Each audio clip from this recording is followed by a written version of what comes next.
Nouveau naufrage d'un bateau de migrants en Méditerranée. Environ 700 personnes se trouvaient à bord de l'embarcation surchargée. Un réfugié syrien a filmé sa traversée de Turquie jusqu'en Grèce. Un autre groupe a eu moins de chance.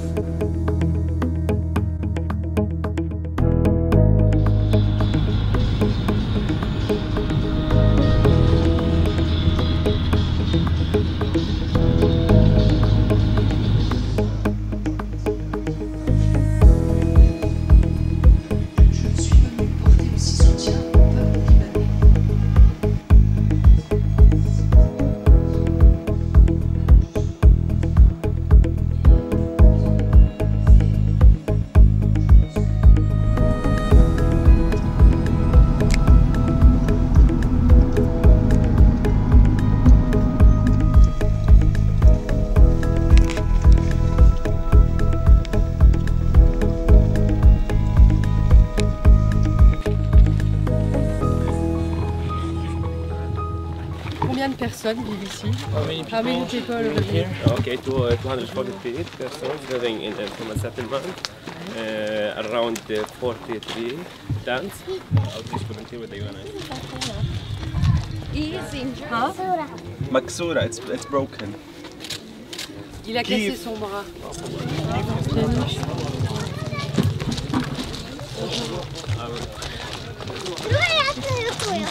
Bonjour les enfants.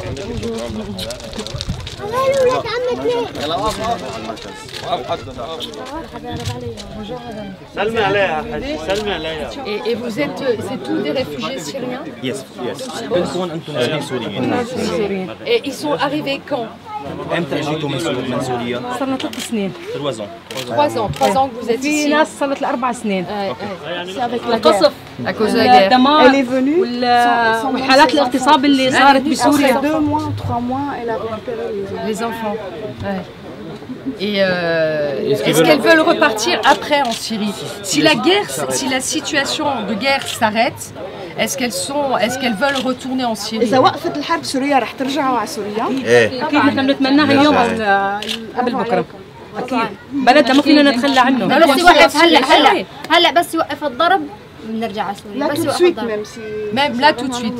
Voilà. Si la paix revient chez eux, ils est-ce qu'ils ont déjà engagé des démarches pour partir vers l'Europe? في عالم عملوا بس في عالم ما عم يطلع لهم، في عالم ما عنده جواز Il y en a سفر، في ناس عم تروح qui n'ont pas على même le تركيا وتطلع. passeport, qui partent comme ça. Avec les bateaux. Est-ce Ils n'ont pas qu'ils leur payent? papier. Est-ce qu'ils payent تدفعوا des passeurs? تدفعوا قد ايه بتدفعوا؟ Oui, ils payent. كل شخص عم يعمل كل شخص بياخذ اسعار خاصه. هلا في بعض son prix à lui. هلا في لاجئ لبناني اخذ 10 شو اسمه لاجئ سوري اخذ دين حط على قلبه دين وفي بعضها باعت اولاده. نعم. باعت اولاده Il y a لحتى des gens qui تسافر. ont vendu leurs enfants pour qu'ils puissent partir. Certains ont vendu leurs enfants. À qui? لمين بيعوا أولادهم؟ في شخص امراه سافرت على النرويج. نعم. هاي القصه نحن حولناها لمفوضيه الامم نعم. المتحده. باعت ابنها ب 3000 دولار. جابته هون بلبنان مشان ما يعركس لسفرتها باعته ب 3000 دولار. وين راح ابنها؟ عند جماعه لبنانيه بنوه. Elle a vendu son enfant pour 3000 dollars. Pour une famille libanaise ici, elle est partie en Europe. Qui? Une amie à elle. Une amie à elle. D'accord, qui a vendu son enfant et qui est partie en Europe. D'accord. Est-ce que vous savez qu'il y a des milliers de gens qui perdent la vie en traversant la Méditerranée, qui meurent dans la Méditerranée? كيف بتعرفوا انتم Est-ce que vous voyez les images de ça? Ils ont la télé. Ils ont une télé. They see everything at media. Ils voient tout à la télé, sur les عم médias. نشوفه على التلفزيونات عم نعرفه وعم بتموت الناس غرق وعم بتموت الناس قتل وعم بتموت الناس مرض اللي بده يمرض اليوم بده ندخله على المشفى بده 10 15 مليون لحتى يطلعوه If someone اليوم انا عمري 50 سنه بس بدي اترجم لك. If someone need to go to the hospital, we have many problems to go to the. Si quelqu'un veut aller à l'hôpital, ici ils ont beaucoup de problèmes pour aller à l'hôpital. Ils ne peuvent pas aller à l'hôpital. Ok, ils n'ont pas accès aux soins. Est-ce qu'ils voient à la télé les bateaux de passeurs عم qui بتشوفوا coulent dans la التلفزيون Méditerranée, les enfants الناس اللي qui عم meurent? بيروحوا بالشخطوره وعم يغرقوا. انه كيف بدكم تسافروا وانتم عم تشوفوا العالم عم تموت؟ انا لا انا بشوف العالم عم شوف العالم بتغرم بدي اروح يعني معلش مستعد. Il voit les gens mourir et il veut partir quand même. Je constate une chose, c'est que les réfugiés sont prêts à retourner chez eux si la paix s'installe à nouveau, ou quoi qu'il en soit, ils prendront le risque de venir en Europe parce qu'ils ne peuvent plus vivre dans ces conditions que j'ai moi-même constatées et qui voilà, sont inhumaines. Et toi?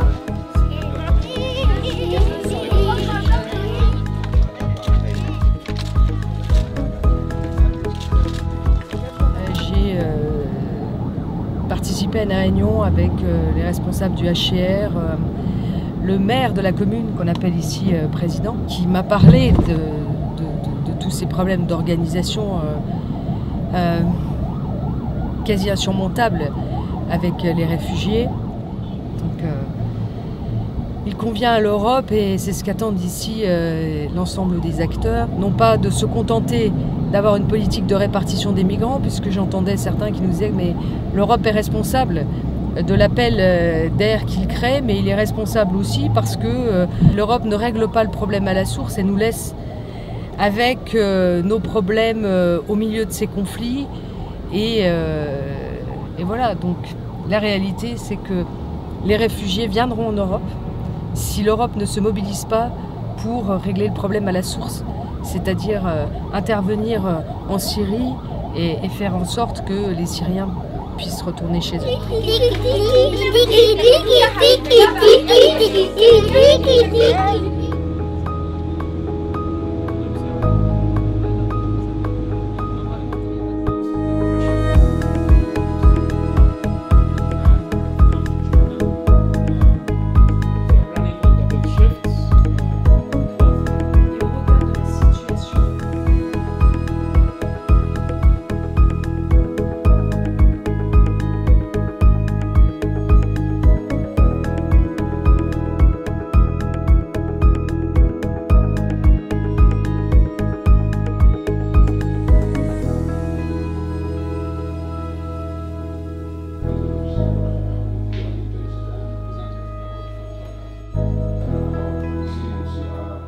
Les pays d'asile voisins, le Liban, la Turquie, la Jordanie, ont eu leur crise il y a plus de 3 ans. 3 ans, et continuent à recevoir chaque jour des réfugiés au sein de leur territoire. Ce qu'on voit aujourd'hui, c'est que la communauté internationale a réduit son financement dans les pays voisins. Donc, le PAM va parler un peu sur les grandes coupures sur la bouffe qu'on a eu surtout dans le milieu urbain, ce qui est en train de pousser les réfugiés à prendre des décisions négatives. Un, c'est qu'ils enlèvent leurs enfants des écoles pour les envoyer à mendier dans les rues. Les filles, les jeunes filles se marient avec, donc les familles marient leurs jeunes filles, moins de 18 ans, à d'autres familles comme un moyen de subsistance économique. Les réfugiés viennent au camp des milieux urbains et les réfugiés rentrent en Syrie. Maintenant, le retour en Syrie, chaque jour, on a entre 150 et 200 qui rentrent. Mais on trouve ça comme une solution négative parce qu'ils rentrent à la guerre. Et qu'est-ce que les jeunes vont faire quand ils rentrent en Syrie? Et on a, je crois, aujourd'hui plus de 200 groupes armés en Syrie qui recrutent activement des combattants. Des jeunes qui n'ont pas d'autre espoir, qui rentrent en Syrie et qui risquent d'être intégrés dans des mouvements radicaux. Il y a 10 ans, la Syrie était connue pour la diversité sectarienne religieuse qui vivait en Syrie. La femme, elle avait son rôle dans l'administration publique, son rôle dans la société. Aujourd'hui, on a des mouvements radicaux qui, vous savez très bien leur position sur la situation de la femme ou la position de la femme dans la société. Aujourd'hui, ces mouvements sont en train de croître en influence et du coup, les sociétés qui vivent sous l'influence de ces groupes sont en train de changer complètement le positionnement de la femme dans la société. Donc on est en train Elle devient quoi? Elle devient peut-être la femme qui doit rester à la maison et faire des enfants. Ce qu'on peut confirmer, c'est que le positionnement de la femme est en train de régresser dans la région, et surtout en Syrie. Et la femme séculaire syrienne qui participait à la vie publique est en train d'être forcée de rester à la maison.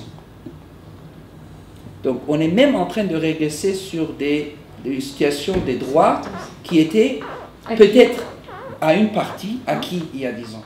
Il y a 6 mois, quand on demandait aux réfugiés pourquoi vous rentrez en Syrie, ils disaient ben, on en a marre. Ça fait 3 ans qu'on est dans les pays d'asile, c'est très difficile d'être réfugié. Donc, et le conflit n'est pas en train de terminer. Donc vaut mieux, l'un des réfugiés m'a dit, vaut mieux essayer de vivre ou bien mourir rapidement au lieu de mourir lentement dans les pays d'asile. Ça, je crois, ça symbolise un peu l'état d'esprit, l'état d'âme des réfugiés. Par contre, ce qui se passe ces deux derniers mois, c'est beaucoup plus alarmant parce qu'aujourd'hui, quand je parle aux jeunes dans le camp, j'ai dit, qu'est-ce que vous pensez au futur? Ils disent, ben, on va prendre la route pour l'Europe. Ça, c'est très récent. Cette option est devenue une vraie option, ça fait les derniers peut-être 2 ou 3 mois. Les Syriens sont très attachés à leur terre. Ils ont de la terre en Syrie, ils veulent rentrer chez eux. Mais récemment, ce qu'on voit, c'est des jeunes qui partent en Europe, ils sont en train de commencer à vendre leur terre en Syrie pour avoir assez d'argent pour venir en Europe. Maintenant, et les réfugiés, ça c'est très récent. Les réfugiés, ça fait plus que 3 ans, ils sont là, ils ne parlaient jamais de vendre leur terre. Jamais. Aujourd'hui, eux, ils veulent rentrer. Mais le moment où ils vendent leur terre en Syrie, là, on a coupé le lien entre le réfugié et sa terre. Donc, ce réfugié qui vend sa terre risque de ne plus rentrer chez lui.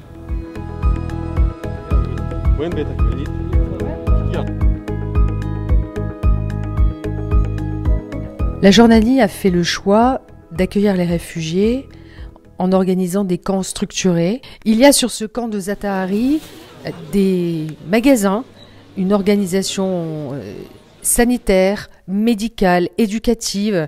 Les Jordaniens ont choisi de structurer l'accueil des réfugiés, tout simplement pour leur permettre de vivre avec un peu plus de dignité et être en situation de pouvoir repartir chez eux.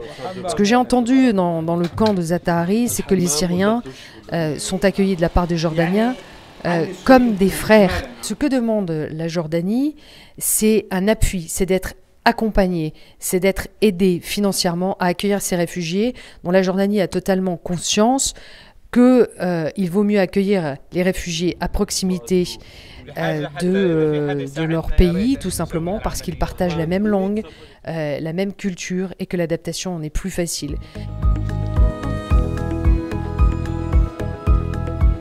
Voilà, comme ça tu y arriveras mieux.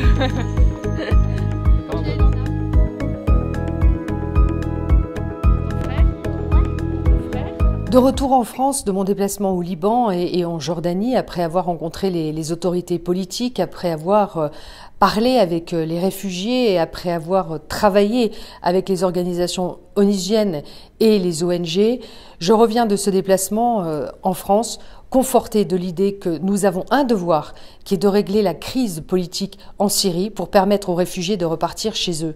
Nous faisons une faute énorme en Europe, là aussi je suis confortée dans ce sentiment, qui est d'envoyer des messages extrêmement négatifs sur le fait de pouvoir accueillir des migrants répartis par quota dans nos pays, qui suscitent un faux espoir chez les réfugiés. Depuis plusieurs mois, les migrants voient, et les réfugiés syriens voient sur leur télévision, les images qui viennent de l'Europe, qui suscitent beaucoup d'espoir et dont beaucoup maintenant, au péril de leur vie, souhaitent engager cette traversée alors que visiblement ils seront déracinés. Ils ne seront plus dans cette région où ils partagent une culture commune, la même langue parlée, alors que leur rêve, c'est de retourner chez eux. Notre devoir doit être de faire que ce rêve devienne réalité.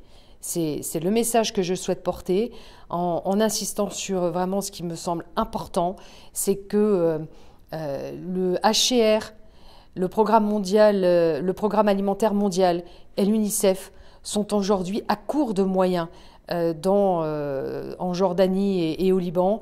À la fin du mois d'octobre, ils ne seront plus en capacité d'assurer l'alimentation des réfugiés, et je voudrais vous lancer un appel qui est de donner au HCR, de donner au Programme alimentaire mondial, de donner à l'UNICEF.